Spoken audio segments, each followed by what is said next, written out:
Les PropTech Digital Days, un événement organisé par le RENT pour découvrir les innovations de l'immobilier les 4 et 5 novembre 2020.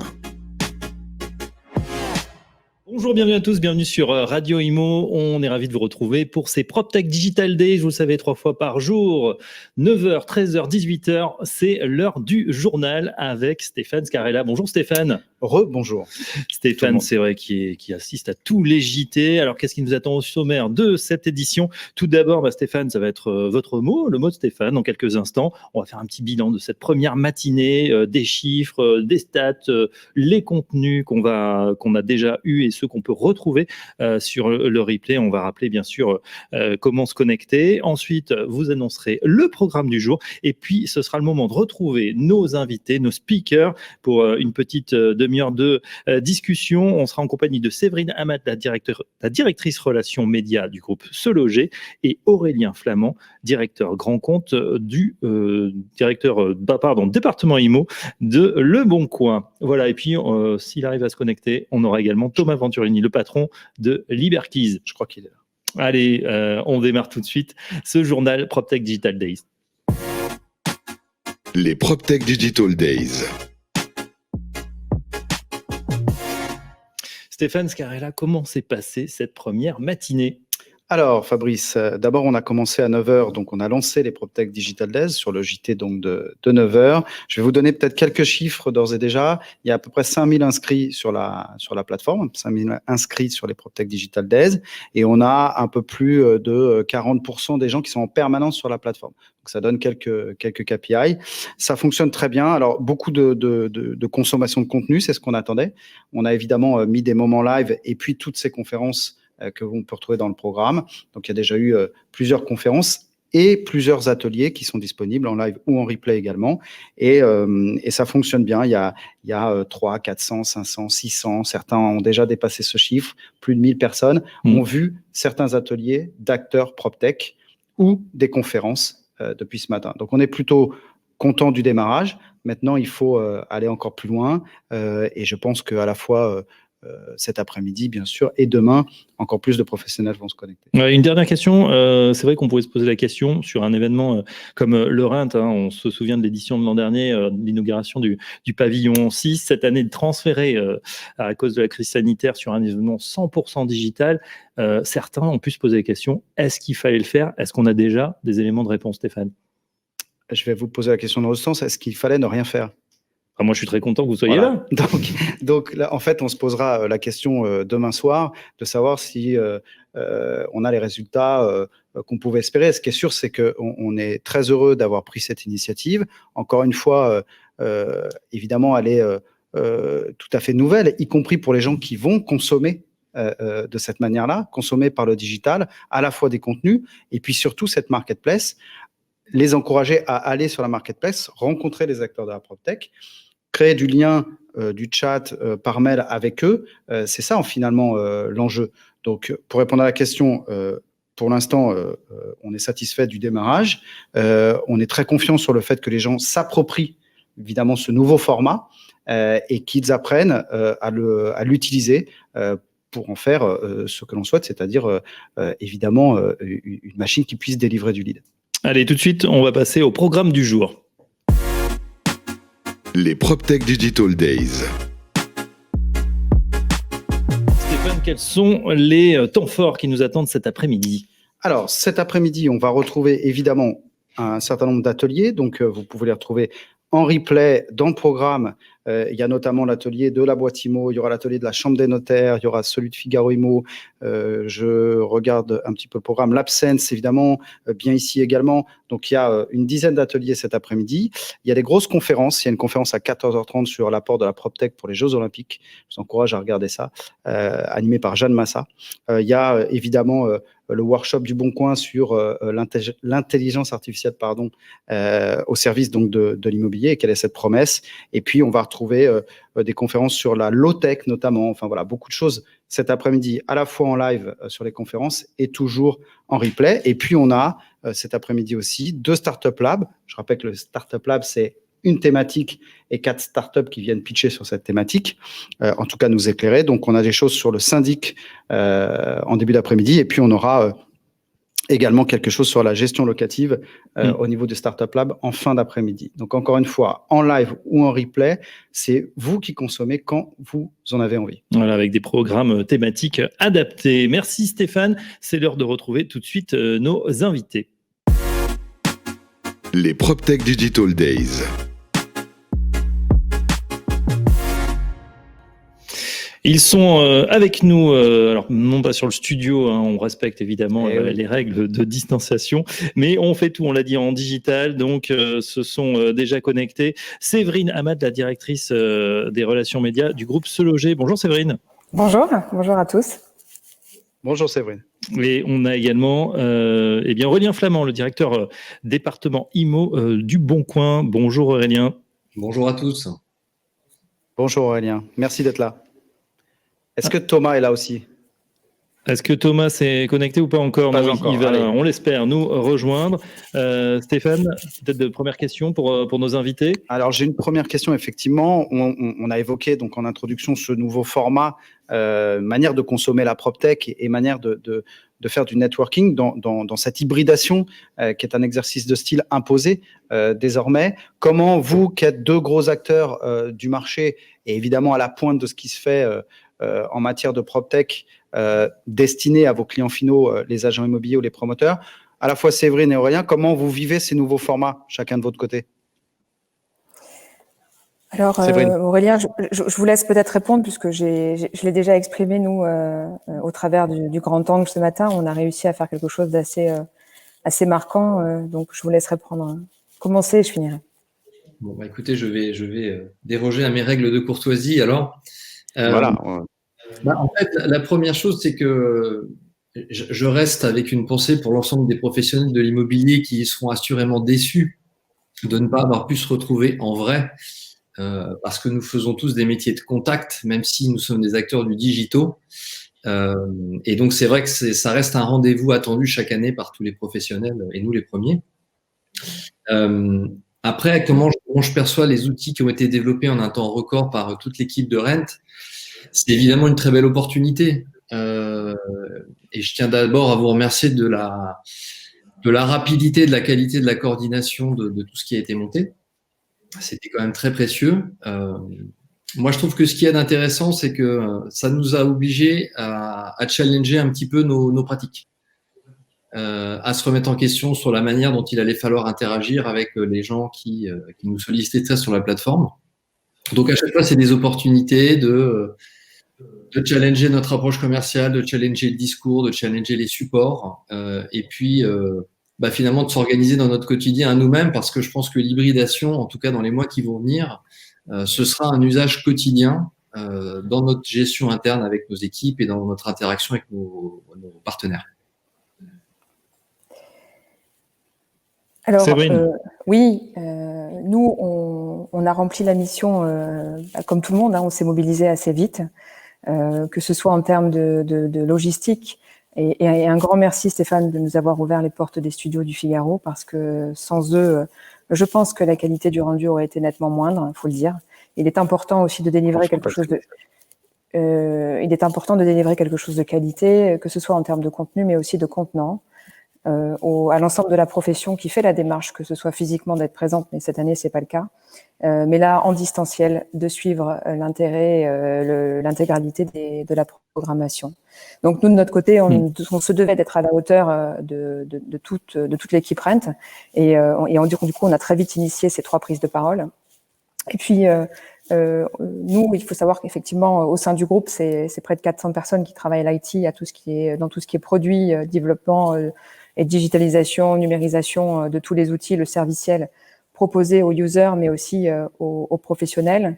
Et cette équipe, en plein confinement, a encore plus sa légitimité, et on se doit et on continuera de travailler au mieux pour apporter tout le serviciel à la hauteur des attentes des professionnels pour envisager ce confinement et ce déconfinement derrière. Voilà. J'ai une question pour vous. Vous êtes bien sûr des acteurs dont l'ADN, c'est Internet. Impossible de vous trouver, vous n'avez pas pignon sur rue, vous êtes 100% online. Et cette digitalisation, on l'a vécu à marche forcée. l'ensemble des gens, des acteurs, que ce soit dans tous les secteurs. Comment ça s'est traduit pour vos clients sur les derniers mois? Comment ils ont réagi à ce confinement, puis ce déconfinement? On sait qu'il y a eu une explosion des demandes de la part de la population et des clients finaux. Qu'est-ce que vous avez mis en place comme nouveaux outils ou nouveaux services pour servir ces clients? Je peux continuer si vous me le permettez. Allez-y, Séverine. Alors, on avait déjà bien avant le confinement un pied dans la vidéo, dans la visite 3D, enfin toutes ces services de géolocalisation aussi qu'on a initiés et qu'on continue d'améliorer. Et on a ce discours au quotidien, pédagogie, d'accompagnement aussi des professionnels quant à l'utilisation de ces services. Avec des conseils qui sont continus quant à l'amélioration de la vidéo, de l'image, parce que on voit ô combien la qualité de l'image et le texte aussi fait et génère derrière des transformations de qualité, donc des leads de qualité. Voilà.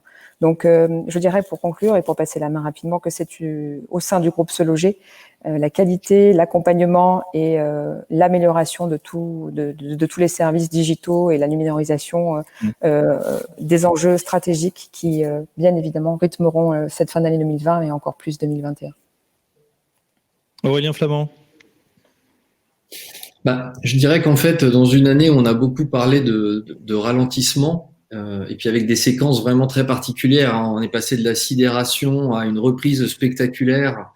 Et là, on rentre dans une autre phase où j'ai l'impression que le mot travail ressort beaucoup finalement. Tout le monde veut être dans l'activité et dans ne pas subir en tout cas la séquence que nous avons pu subir en début d'année. Donc, pendant toute cette période de ralentissement, nous en fait, on a choisi de se dire il faut accélérer. Et en fait, tout ce que l'on a développé durant les mois qui se sont écoulés, c'est de l'accélération sur le développement de nos solutions, c'est l'accélération sur des développements IT qui étaient prévus pour 2021 et dont on s'est dit qu'ils étaient essentiels dès à présent. Je considère que nous, on doit apporter du carburant à tous nos partenaires, en fait, pour que leur véhicule puisse avancer durablement et à la bonne allure. Ouais. Alors bien sûr, on est pénalisé par ce qui se passe, hein, c'est-à-dire l'ensemble des agents immobiliers. C'est compliqué, ils peuvent aller voir leurs clients, mais ils ne peuvent pas ensuite faire visiter les biens. Et on a beaucoup de remontées. Hein. Je crois que c'est la question principale que tout le monde se pose, en tout cas dans ce monde-là. Pour vous, j'ai une question justement sur les visites sur vos sites à vous, parce que de manière intuitive, on se dit on a le temps durant ces périodes de confinement, on va aller chercher un petit peu peut-être le coup d'après, les envies d'après. Et j'ai appris récemment que c'était pas forcément le cas, c'est-à-dire que vous suiviez un peu la tendance, c'est-à-dire petite baisse pendant le confinement, mais grosse reprise juste après. Est-ce que c'est vrai sur vos groupes également? Alors, pour parler du confinement en mars dernier, on a effectivement sur les premiers jours enregistré une baisse assez significative de la consultation de l'audience en fait. Pourquoi? Parce que les porteurs de projets, pour parler d'eux, hein, parce que on parle pas des Français globalement, on parle vraiment des porteurs de projets, avaient comme tous les Français une problématique de logistique. Il fallait traiter déjà les conditions de réapprovisionnement, les courses, le papier toilette. Et une fois que ces données-là ont été gérées, ils se sont remis effectivement dans leur projet au quotidien, parce qu'ils avaient plus de temps. Donc ils se sont même mis pour quelques-uns d'entre eux à penser plus grand, à voir plus loin, à envisager effectivement beaucoup de connexions sur les villes moyennes. C'est ce qu'on a observé nous. On va pas revenir sur le sujet, mais voilà. Et là, ce que l'on observe sur Se Loger, notamment sur le blog, sur l'édito, c'est que dès les premiers jours de confinement, on a eu un pic historique en termes de consultation de l'éditorial. On a eu 360 visites en une journée sur un article, celui de l'accompagnement en reconfinement. Donc, on voit qu'effectivement, le porteur de projet, le consommateur recherche de l'information, de l'accompagnement. Et je voudrais continuer aussi dans cette notion du porteur de projet parce qu'on oublie souvent le maillon final. Et nous, on le suit régulièrement tous les 4 mois au travers d'enquêtes d'opinion. On suit effectivement la perception et l'état d'esprit dans lequel il se trouve, et là d'autant plus avec intérêt en cette période, parce que derrière, effectivement, on parle et c'est la réalité, les agents immobiliers aujourd'hui ne peuvent pas faire de visite, et ça c'est le grand mot qu'on essaye tous ensemble de résoudre, hein, et plateforme et réseau, parce que ça doit être un discours collectif. Mais du coup, il est évident que les porteurs de projets sont initiés à tout ce qui est consultation vidéo, etc., mais qu'en aucun cas, la transaction final, l'acte final ne se fera sur une consultation d'image ou de vidéo. Voilà. Donc, il est important qu'on soit liés ensemble, et réseau et plateforme, pour essayer de faire changer les choses. Voilà. Stéphane. On va essayer de faire bouger les lignes. J'ai une question pour Aurélien. Aurélien, le groupe auquel tu appartiens a évidemment dans son ADN l'innovation et incube ou a incubé de nombreuses startups. Est-ce que ce qu'on vit en ce moment, est-ce que cette hybridation, est-ce que ce nouveau paradigme vous encourage encore plus à, je dirais, sourcer, accueillir des startups avec pour objectif de délivrer au client final, agent immobilier, promoteur, constructeur, un serviciel différent par rapport à la nécessité de comment les toucher, comment leur délivrer du lead, etc. Si je réponds strictement à ta question, oui. L'enjeu de plateformes comme les nôtres, c'est d'enrichir de plus en plus sa chaîne de valeur et d'optimiser le service, d'optimiser la qualité du lead, la capacité de les analyser, de les retraiter. Si ta question elle était plus orientée sur la problématique de la visite et de la complexité de faire adhérer un projet immobilier sans le voir véritablement, aujourd'hui, il y a toujours effectivement cette notion d'émotion quand on est en train de visiter un bien. Et c'est vrai que tous les professionnels le disent, le coup de cœur, vous ne l'obtiendrez pas, même avec une visite virtuelle en vidéo. Il faudra de toute façon passer par cette case-là. Donc, est-ce qu'aujourd'hui, on veut massivement investir sur la vidéo et la visite virtuelle? Pas forcément, en tout cas pas dans un délai immédiat. Nous, ce qu'on constate, mais je fais le même constat que Séverine, c'est que les consultations, contrairement à la première vague, elles ont chuté pendant 24 heures. Voilà. Le lendemain des annonces du gouvernement, le Français, en bon français, s'est ressaisi en disant « cette fois-ci, je veux que la vie continue ». Et donc, on a une trajectoire de consultation qui est tout à fait linéaire avec ce qu'on avait pu connaître avant. Et je pense que ça, c'est un point qui est essentiel. C'est que là, il n'y a pas de phénomène de sidération. Tout le monde, tous les acteurs, tous les professionnels disent on veut travailler et on va trouver un moyen de travailler. Et donc, moi, les agents immobiliers avaient vraiment fait l'effort d'appliquer strictement des conditions sanitaires, du gel, des surchaussures, etc. Et malgré ça, ça n'a pas suffi. On fait une toute petite pause pour accueillir Thomas Venturini, qui nous rejoint dans ce live. Bonjour Thomas. Bonjour à tous, merci de me recevoir.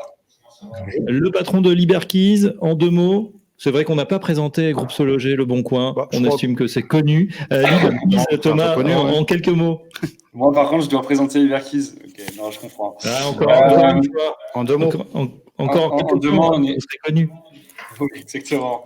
Alors, on est une solution de vente immobilière qui a été lancée en janvier 2018, qui allie humain et technologie. Et concrètement, on s'occupe de la vente de votre logement de A à Z, de l'estimation jusqu'à l'acte authentique. Et on le fait pour une commission fixe de 4 990 € payée au succès. Ça fait maintenant 3 ans qu'on est lancé, on est une centaine de collaborateurs, on est présent sur 6 villes et on fait un peu plus de 3 ventes par jour désormais, hors confinement. Et donc pas actuellement, plutôt vers janvier, je pense. Voilà. Alors justement, on était en train de parler des impacts de ce confinement. Sur le Bon Coin, notamment sur les audiences, nous disait ça avait chuté, certes, le premier confinement, mais là, on est finalement en mode résistance du côté des Français qui se disent la vie doit continuer. On a envie de continuer le boulot également. Alors pour l'instant, on ne peut pas évidemment contourner ces mesures sanitaires. Comment ça se passe pour vous? Donc j'imagine plus de visites, donc moins de ventes. Quelles sont peut-être les choses que vous mettez en place justement pour préparer l'après? Ouais, alors nous, ça fait plus de 2 ans déjà qu'on a systématisé toutes les visites virtuelles sur tous nos biens avec des photos pro. Je suis partisan du principe de dire que l'immobilier, c'est de l'humain et qu'il faut absolument réintermédier la transaction immobilière. Donc, on se place vraiment sur ce point de vue-là. On pense aussi que, hors coup de cœur, il faut quand même visiter un bien physiquement pour pouvoir se positionner et l'acheter. Donc, on n'est pas encore partisan du full digital pour valider une transaction immobilière.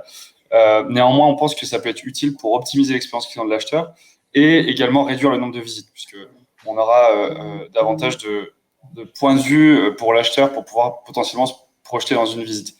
Maintenant, sur le marché et sur ce qui se passe actuellement, en effet, on ne peut pas faire de visite. Néanmoins, c'est assez marrant et je rejoins ce qui était dit juste avant.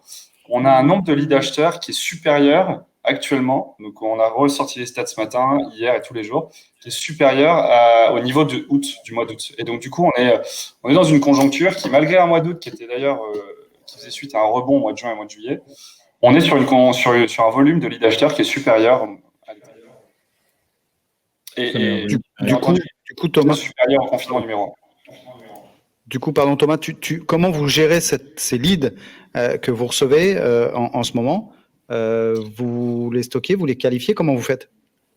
En effet, on veut vraiment sécuriser l'expérience client à la fois de nos vendeurs et de nos acheteurs. On pense que les acheteurs qui peuvent potentiellement nous contacter aujourd'hui sont potentiellement l'acheteur d'un des biens dans 3 semaines, 4 semaines lorsqu'il pourra le visiter. Qu'on va absolument pas rater un potentiel acquéreur. Du coup, on les traite tous. Par contre, on fait aussi un travail d'éducation auprès de ces acheteurs-là qui parfois ne comprennent pas, d'ailleurs qu'on refuse de se déplacer.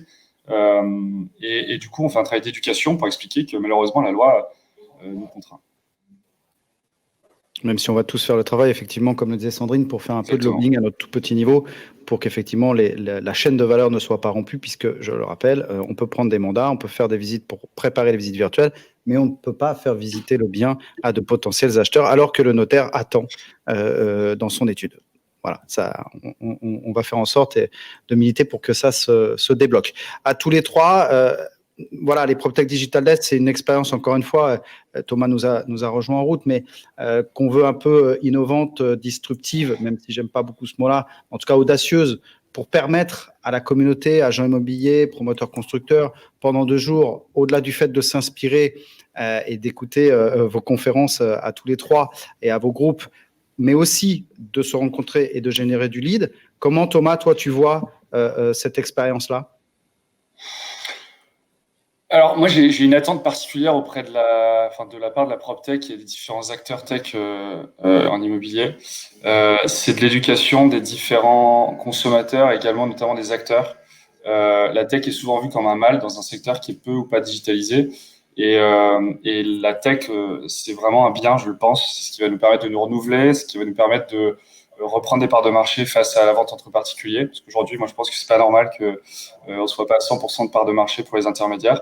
Et du coup, la tech, elle va permettre de s'adapter aux us et coutumes des consommateurs qui ont évolué sur beaucoup d'autres secteurs et qui, malheureusement, par contingent, sont décorrélés de ce qu'on est capable aujourd'hui de proposer dans l'immobilier. Donc moi, j'ai vraiment une demande auprès de la PropTech et de ce salon digital, et d'ailleurs, je vous remercie de l'avoir tenu, bravo, c'est de justement permettre d'éduquer et diffuser aussi la valeur que peut apporter la technologie. C'est le premier point. Et ensuite, moi, ce que j'attends de ce salon, c'est aussi de rencontrer tous mes confrères, parce qu'on est souvent vu comme un concurrent. C'est pas comme ça que nous on se positionne depuis le premier jour. On pense qu'il y a un travail formidable qui est fait par les intermédiaires, notamment cette année, que je salue. Et du coup, l'objectif, c'est de continuer d'apprendre à leur contact, puisque nous, on est arrivé que depuis 3 ans dans ce secteur. Et donc, du coup, c'est de discuter de ce qui se passe et comment est-ce qu'on peut faire évoluer nos business et encore une fois, développer notre chiffre d'affaires ensemble. Parfait. Bah, écoutez, c'est le pitch absolu des PropTech Digital Desk, donc on espère qu'on va pouvoir répondre à tes attentes. Moi, j'ai une dernière question, et après, il sera temps de continuer le live et les conférences qui auront lieu toute l'après-midi. Messieurs, dames, c'est vrai qu'on est, on est déjà dans le monde d'après, on est confiné, on est déconfiné, on prépare des événements qui finalement, et je sais que Stéphane a incité jusqu'au dernier moment pour que ce Rent ait lieu. On se souvient bien évidemment des magnifiques stands que vous aviez l'an dernier, on a hâte de les retrouver, mais quand ce n'est pas possible, est-ce que vous pensez que c'est quelque chose qui va maintenant, ces événements phigitaux, se poursuivre? Est-ce qu'on va voir de plus en plus cohabiter le physique et le digital, même hors confinement? Et est-ce que vous êtes prêts demain à y participer et à continuer à investir dans ces événements digitaux? En fait, je pense que le maître mot, c'est la notion d'expérience. Parce que le maître mot des salons, en particulier lorsqu'on essaie d'avoir des stands les plus agréables à vivre, c'est de faire vivre une expérience lorsqu'on vient vous rendre visite. Donc en fait, aujourd'hui, le paramètre digital, c'est juste qu'on intègre une donnée supplémentaire. Et la question qu'il faudra qu'on se pose, c'est ce que vous avez tenté de faire d'ailleurs avec ces Digital Days, c'est comment on continue à faire vivre une expérience, même si on n'est pas en présentiel. Très juste. Oui. Séverine ? Je partage cet avis, moi. On verra, on en tirera les conclusions demain soir, voir un petit peu, Stéphane, moi je serai très à l'écoute de ton rendu. Après, je considère que rien ne remplace l'humain, hein, voilà. C'était d'ailleurs aussi en comité en comité Rent l'aspect que tu voulais lui donner cette année, faire ressortir le côté humain. Absolument. Donc je pense que effectivement on sera toujours à tes côtés si tu renouvelles l'expérience digitale et on en tirera les conséquences et les enseignements. Mais rien ne vaut et rien ne remplacera la rencontre humaine qui est très très très intense. Chaque année sur Rent, notamment à la porte de Versailles l'année dernière. Mais voilà, l'humain ne remplacera jamais le digital. Et Thomas, pour finir? Je vais dire la même chose. Donc, je copie-colle et je redis la même chose. On remplacera jamais l'humain et c'est pas dans le Ce qu'on pourra pas du tout remplacer en vidéo, hein, et en vidéo, même si on a des super et les outils s'améliorent, il faut le souligner aussi. C'était cette formidable soirée, hein, parce que il y a du boulot, mais il y a aussi, il y avait aussi un moment de networking qui est sympathique. C'est vrai, on est quelques-uns à regretter les Morito 50 centilitres à 2 pailles. Malheureusement, ça n'est plus possible. Voilà, donc on a proposé autre chose pour aujourd'hui et demain. Mais au-delà de la plaisanterie, on se retrouvera en 2021 et évidemment que le marché attendra du coup sur un événement physique autre chose, probablement beaucoup plus convivial, etc. Donc il faudra travailler les événements physiques et il faudra aussi savoir les réinventer, probablement.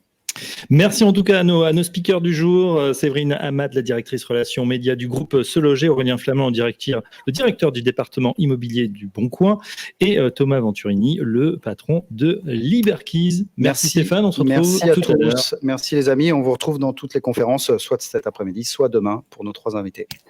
Très bon après-midi. Au revoir. Merci, bon salon à tous. Digital Days, un événement organisé par le Rent pour découvrir les innovations de l'immobilier les 4 et 5 novembre 2020.